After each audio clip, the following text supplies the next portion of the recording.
friends, my name is Dr. Babli Chaudhary and I am a teacher educator. So friends, today we are going to study about development of personality, where we will study about the nature and concept of personality. We will discuss about the characteristics of personality, then development of personality and the role of the teacher in the personality development. So friends, the term personality is derived from the Latin word persona, which that was associated with theatre in the ancient times. Persona means a mask which the Roman actors commonly used to wear when they worked on the stage. In this sense, personality means the individual as seen by others.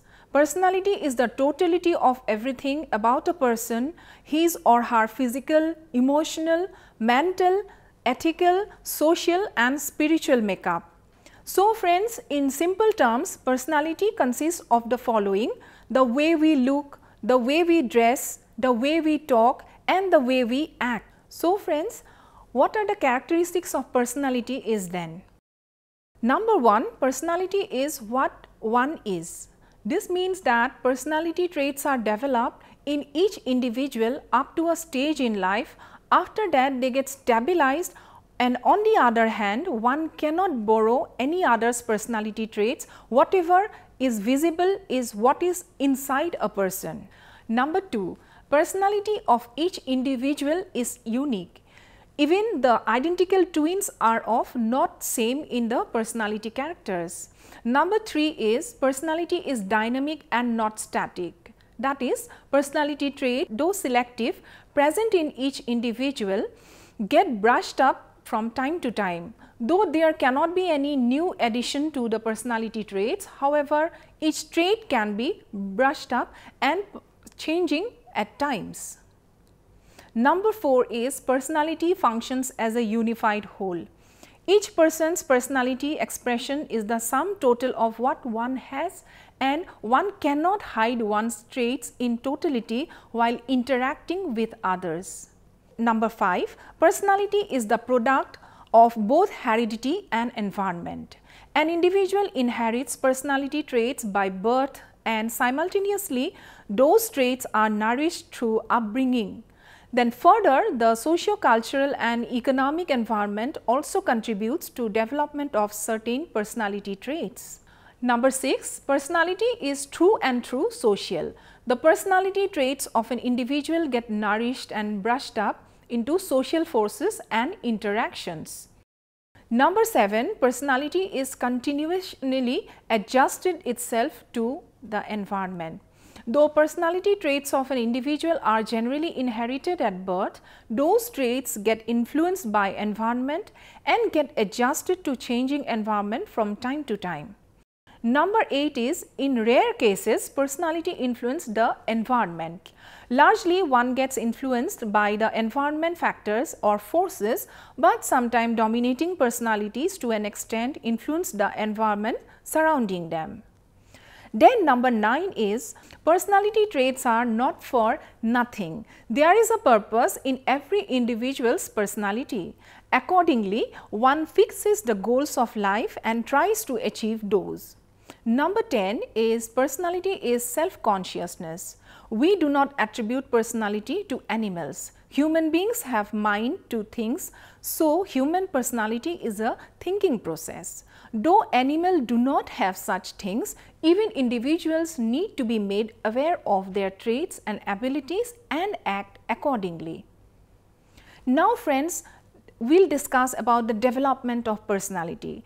The development of personality has got a sequential aspects. These aspects includes self-concept, motivation, attitude and values. Now friends, about self-concept. The development of personality of an individual is to a great extent dependent upon his view about him or herself. The emergence of a positive self-concept is likely to lead to a well-developed, harmoniously developed personality. It is therefore important that the children are made to learn from the very beginning, develop positive self-concept which is socially desirable. The child's perception and despair or view of him or herself is called self-concept. A newborn infant finds the world a confused mess. As he or she grows up, begins to differentiate. He or she slowly begins to distinguish between what belongs to him or her. He or she reacts to the world which he or she perceives. The perception of oneself changes with maturity. With the changes in perception, behavior also changes. Praise and blame, reward and punishment, and the personality of the teacher influences the self-concept of children. Lives of great men provide motivation for developing positive self-concept, and therefore, students should be asked to study their lives. Thus, the teacher should guide them to set realistic goals which are in accordance with their reach to attain them. Setting unrealistic goals is likely to develop frustration. Now, next is your motivation. The term motivation refers to the arousal of tendency to act to produce one or more effects. Modification is the process of arousing, sustaining and regulating activity. Now friends, there are some classroom motivation procedure or different techniques which a teacher should always follow. First is attractive physical environmental condition, which first of all the teacher should attend to the physical condition of the classroom. There should be no distracting factors in and around the classroom. Noise, strong light and some undesirable scenes often distract the attention and do away with the interest. Abnormal temperature is also a disturbing element. Monotony creates boredom. The room should be so ventilated and tastefully decorated. There must be flower plants in the school campus. Cleanliness should be stressed adequately. Number 2 of motivational technique which a teacher needs to follow is sublimation of innate impulses. Most of the behavior of small children is directly by their innate impulses. Children are very curious by nature. They like to do many things. Every new and strange things attract them. An efficient teacher will always stimulate the impulse of curiosity. He will always start the lesson by exhibiting some new and strange aspects of the same. Similarly, children like to construct things. The teacher should encourage the children to learn by constructing and creating things. Number 3 is stimulus variation by the teacher. This is one of the very important motivating factor for a teacher inside the classroom. It has been generally observed that children are not able to attend to one thing for a very long period. The effectiveness of the teaching learning process depends to a great extent on the stimulus variation used by the teacher behavior. Some of the common teacher behavior in the stimulus which can be cited here. For example, teacher's movement, then teacher's gesture in the classroom, changes in speech pattern, changes in sensory focus, changes in postures and so on. These may be classified as number 1 positive verbal reinforcement, then number B positive non-verbal reinforcement, then C negative non-verbal reinforcement, then negative verbal reinforcement. Now friends, positive and verbal reinforcements are like the teacher saying good, fair, excellent, correct, etc. Positive non-verbal reinforcements includes teachers' friendly movements towards the pupils, teachers' friendly look towards the students, then teacher writing students' response on the blackboard. Then friends, negative non-verbal. This comprises gestures, sneering, frowning, expression of annoyance, impatience, etc. Then negative verbal reinforcement is wrong, saying teachers wrong, no, no good, poor, like that. Number 5 is extrinsic learning reward and punishment. Now this is also a very important motivating factor for a teacher which he or she can use inside the classroom. The process of giving rewards and punishment is known as reinforcement. Rewards, whether material or symbolic and psychological, enhance, satisfy child safety, belonging, esteem, needs and as such are capable of acting as incentives. Material rewards seem to work better for poor children and symbolic rewards seem to work better for children from rich homes. Now, the motivating factor, friends, is pleasure and pain. This is again one of the very strongest motivating factor for a teacher which he or she can use in the classroom. According to the oldest theory of behavior, pleasant experience which give satisfaction are sought after and painful experiences are avoided by an individual. This theory has direct implication in classroom teaching learning, and the teacher must provide pleasant and satisfying experiences to the students so that they are motivated for further learning. Number 7 is attainable goals. There should be a goal to be reached in every lesson. Only then the student can endeavor to continue their efforts to a particular direction. The goal must be made clear to students. So friends, number 8 motivational factor is experience of success. In this regard, teacher play a very important role in creating motivation inside the classroom. Experiences of success motivates a child to continue an activity. In this regard, the teacher should make school work, both curricular and co-curricular, sufficiently varied so that each pupil has a chance to experience success at his own level. He must ensure frequent and regular experience of success or reinforcement throughout all phases of learning, but particularly during the earlier and more difficult phases. Number 9 is competition and cooperation. Competition is a spur of activity, but competition on individual basis is likely to be unequal and therefore threatening to some students. So, competition between groups make it possible to spread the share of success or failure. Cooperation too provides motivation since it provides social situation to learners when they find satisfaction of their acceptance and belonging needs. Number 10 is knowledge of progress. Pupils' knowledge of their progress, of how well they are moving towards their goal is very effective for the motivation. It also helps them to create efforts. Individual progress chart not only inform a child about how he is doing, but also keep the child involved in learning activities.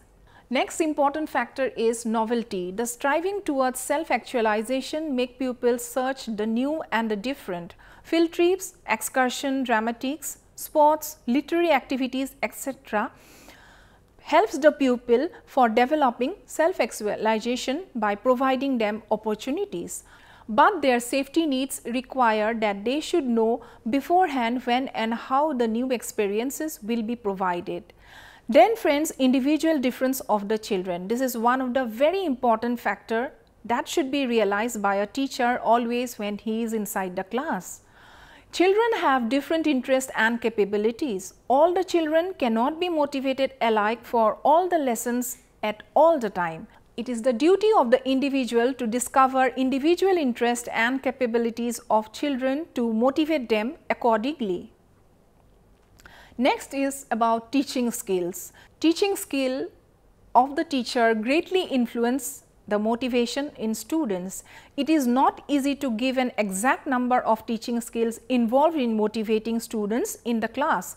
Commonly identifying skills of teacher learning progresses may be like skills in stimulus variation, skills in the use of blackboard or the chalkboard, skills in handling teaching aids and other equipments, skills in non-verbal cues, skills in reinforcement, skills in the use of illustrations and examples, skills in the exposition of the subject matter, skills in explanation, skills in encouraging group discussion, skills in planned repetition, skills in throwing out conclusions from the students, and skill in teachers' liveliness, and so on. Next friend is teachers' own motivation and interest in teaching. It depends upon the teacher's own interest and motivational factor, which definitely create motivation in the students.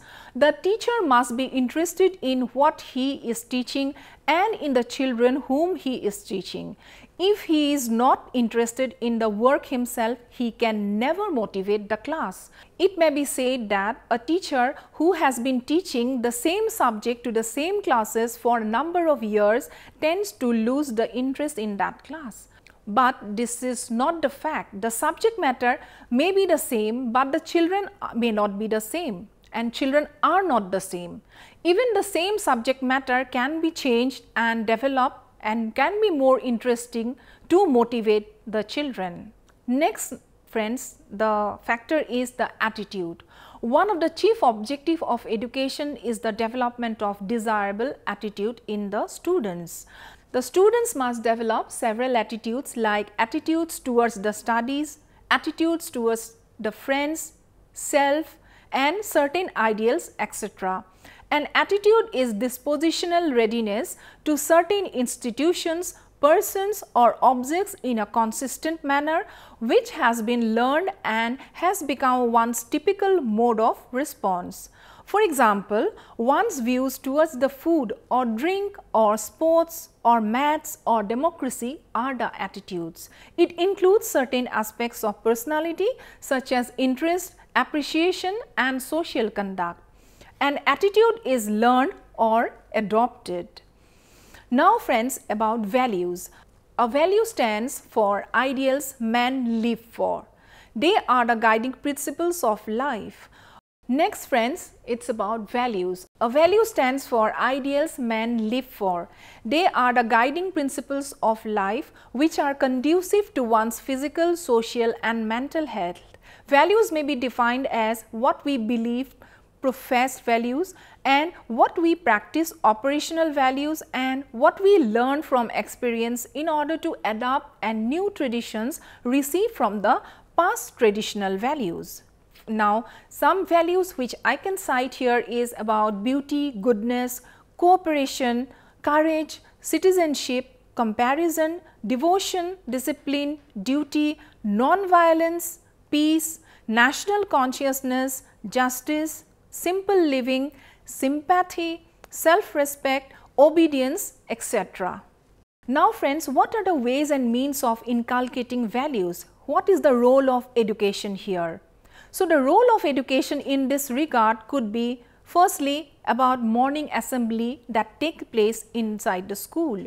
Before starting the teaching work in the school, it is very necessary to hold a morning assembly and its duration should be between 15 to 20 minutes. No doubt there should be a prayer in the assembly, but besides prayer, there should be the provision for religious discussions, patriotic songs, moral lectures by the teachers and students and according to the times. Such types of provision can be made in the morning assembly. Then is about by compulsory subject. By compulsory subject, here it means that moral education should be given the name of a subject and it should be taught in the class like any other subjects which are taught in the class. This moral subject should contain the substance of all the religious and not the knowledge of any particular religion. It should contain those principles which are the essence of all the religious equally. There should be a provision of at least 2 periods in a week for this subject in the timetable.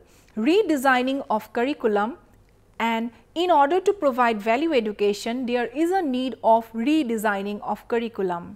In some subjects, some changes should be made in such a type that these subjects can be taught keeping in view the social, moral and cultural and national values. It is possible through the subjects like history, geography, social studies, language, literature, art and music, etc. Now about the extension lectures. Such scholars should be invited to the institution from time to time which have an inseparable relation with the moral subjects. These invited scholars should express their views on the subjects of human interest, under extension lectures. Then by skits and dramas in the school. Value education can be provided quite conveniently through the medium of skits and dramas in the school. The subject matter of skits and dramas should be related to moral and cultural values. The birthdays of those great men should be celebrated in the schools which preached higher values all through their lives and presented their ideal form before the society. For example, the birthdays of Mahatma Gandhi, Guru Nanak, Guru Gobind Singh, Lord Buddha, Jawaharlal Nehru and Dr. Radhakrishnan should be celebrated in the school. Celebration of their birthdays would give inspiration to the students and they should try to follow the path shown by them. So, next is celebration of international days. International days should be celebrated in schools as the World Peace Day, Human Rights Day, etc.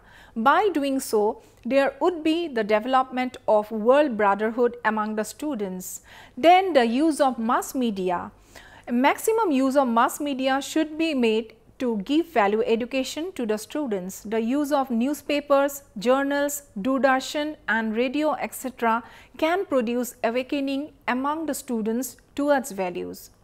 Next is friends, National Service Scheme. The spirit of social service can be inculcated among the students through the medium of National Service Scheme by doing work related to service, moral and social and cultural development can be made in the students. Then some value oriented magazines. Whatever magazines are published by the school, the articles which are compiled in it should be in such a manner through which the students could get some education and lead to their character development. The teacher in this regard should play a very important role in the classroom as well as outside the classroom. Next is about the role of the teacher. We have already discussed the role of the teacher in this respect. Whatever a child learns after coming into this world, he learns by imitating others. For students, the teacher is their ideal and they copy the lifestyle of their teachers. The teacher should present their ideal before the students for the inculcation of these values among the latter. The attitude of the teacher should be liberal. A teacher can provide value-oriented education only when he himself has faith in it.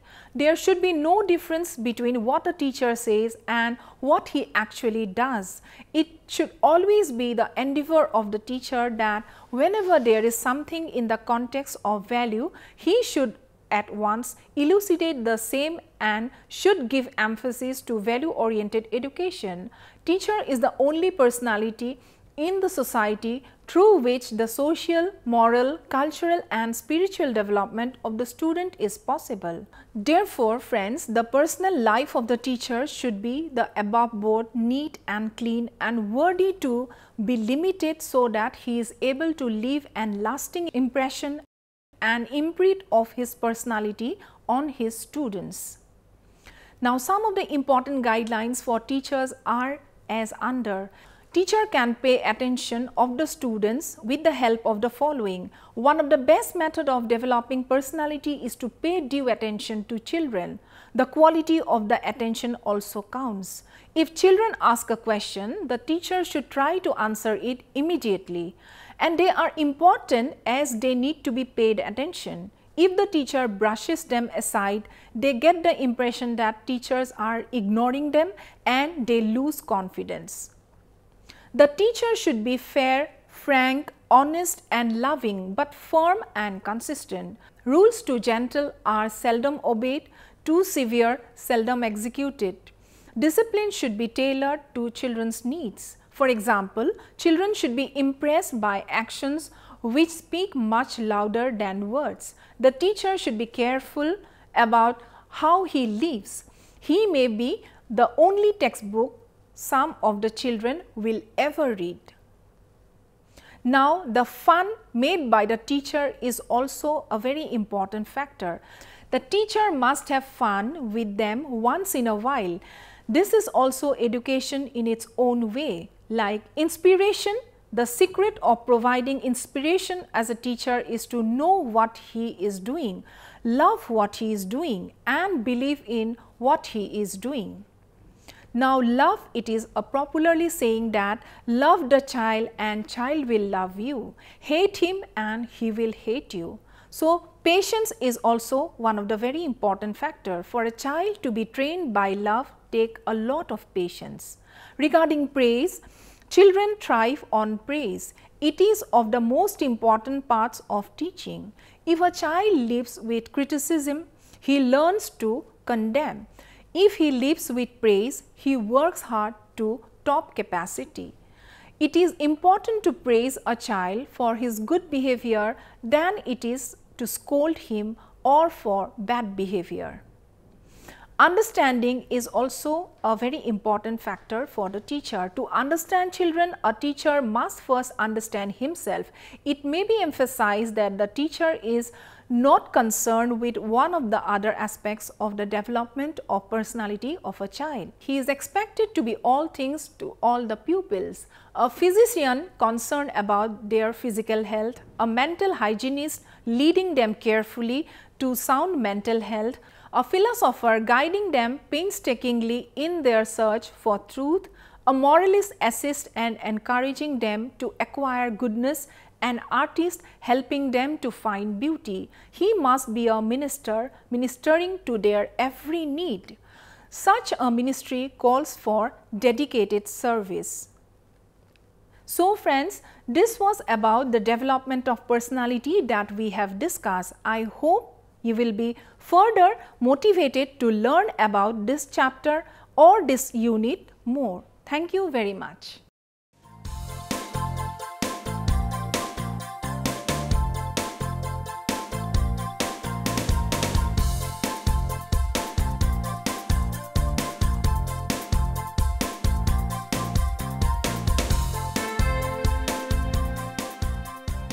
घर बैठे पाएं राष्ट्रीय मुक्त विद्यालय शिक्षा संस्थान यानी NIOS में एडमिशन, वो भी एकदम आसान तरीके से, जिससे शिक्षार्थियों को होगी समय और धन दोनों की बचत। NIOS से शिक्षा कभी भी कहीं भी। शिक्षार्थियों, क्या आप जानते हैं NIOS में एडमिशन लेने का सरल और सुगम तरीका, जिससे शिक्षार्थियों को ऑनलाइन प्रवेश लेने में सहूलियत मिलती है। NIOS में प्रवेश की प्रक्रिया पूर्णतया ऑनलाइन है। शिक्षार्थी घर बैठे इंटरनेट द्वारा प्रवेश के लिए सबसे पहले NIOS की वेबसाइट www.nios.ac.in पर लॉगिन करें। अपना ईमेल आईडी और पासवर्ड डालकर अपना पंजीकरण करें। पंजीकरण के बाद लॉगिन करने पर ऑनलाइन प्रवेश हेतु आवेदन पत्र खुलेगा। आवेदन पत्र को निर्देशानुसार भरें और प्रिंट आउट लें। इस प्रिंट आउट पर अपनी फोटो संलग्न करें। ऑनलाइन प्रवेश के लिए शुल्क हेतु भुगतान के तरीके हैं: क्रेडिट कार्ड के द्वारा, डेबिट कार्ड के द्वारा, राष्ट्रीयकृत बैंक के ड्राफ्ट के माध्यम से, जो कि सचिव NIOS नई दिल्ली या नोएडा के पक्ष में देय हो।